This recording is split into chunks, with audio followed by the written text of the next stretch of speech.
Chapter 6.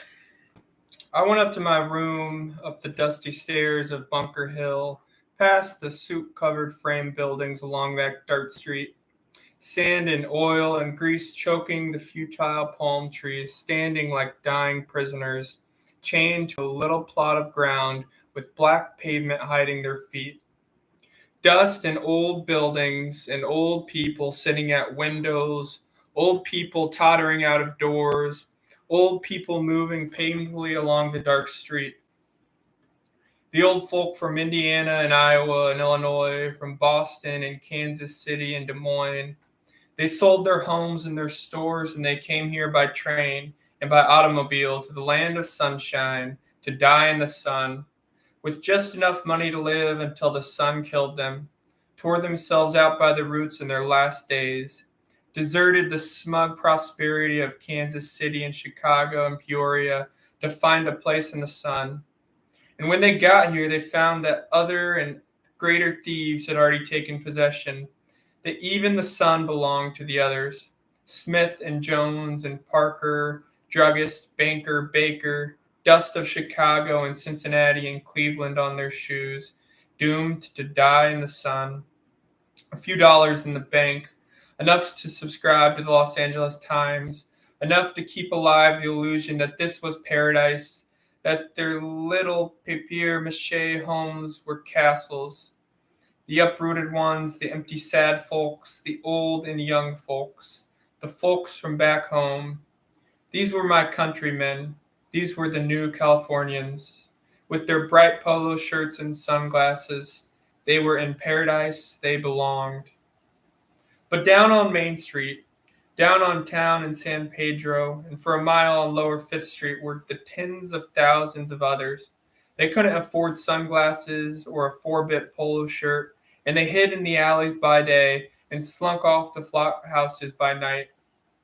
A cop won't pick you up for vagrancy in Los Angeles if you wear a fancy polo shirt and a pair of sunglasses.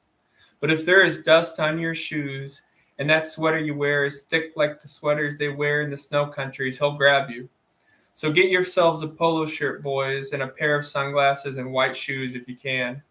Be collegiate. It'll get you anyway. After a while, after big doses of the Times and the Examiner, you too will whoop it up for the sunny South. You'll eat hamburgers year after year and live in dusty, vermin-infested apartments and hotels. But every morning you'll see the mighty sun, the eternal blue of the sky, and the streets will be full of sleek women you never will possess. And the hot, semi-tropical nights will reek of romance you'll never have. But you'll still be in paradise, boys, in the land of sunshine. As for the folks back home, you can lie to them, because they hate the truth anyway. They won't have it. Because soon or late they want to come out to paradise too. You can't fool the folks back home, boys. They know what Southern California is like. After all, they read the newspapers. They look at the picture magazine glutting the newsstands of every corner in America.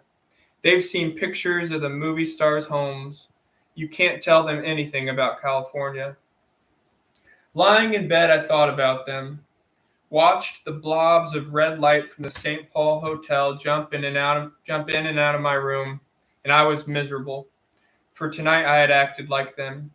Smith and Parker and Jones. I had never been one of them. Ah, Camilla. When I was a kid back home in Colorado, it was Smith and Parker and Jones who hurt me with their hideous names, called me Wop and Dago and Greaser, and their children hurt me, just as I hurt you tonight. They hurt me so much I could never become one of them. Drove me to books, drove me within myself, drove me to run away from that Colorado town. And sometimes, Camilla, when I see their faces, I feel the hurt all over again, the old ache there. And sometimes I'm glad they are here, dying in the sun, uprooted, tricked by their heartlessness, the same faces, the same set, hard mouths, faces from my hometown, fulfilling the emptiness of their lives under a blazing sun. I see them in the lobbies of hotels. I see them sunning in the parks and limping out of ugly little churches, their faces bleak from proximity with their strange gods, out of Amy's temple, out of the church of the great I Am. I have seen them stagger out of their movie palaces and blink their empty eyes in the face of reality once more, and stagger home to read the Times, to find out what's going on in the world. I have vomited at their newspapers, read their literature, observed their customs, eaten their food, desired their women, gaped at their art. But I am poor, and my name ends with a soft vowel, and they hate me and my father's father, and they would have my blood and put me down. But they are old now, dying in the sun and in the hot dust of the road, and I am young and full of hope and love for my country and my times. And when I say greaser to you, it is not my heart that speaks, but the quivering of an old wound, and I am ashamed of the terrible thing I have done.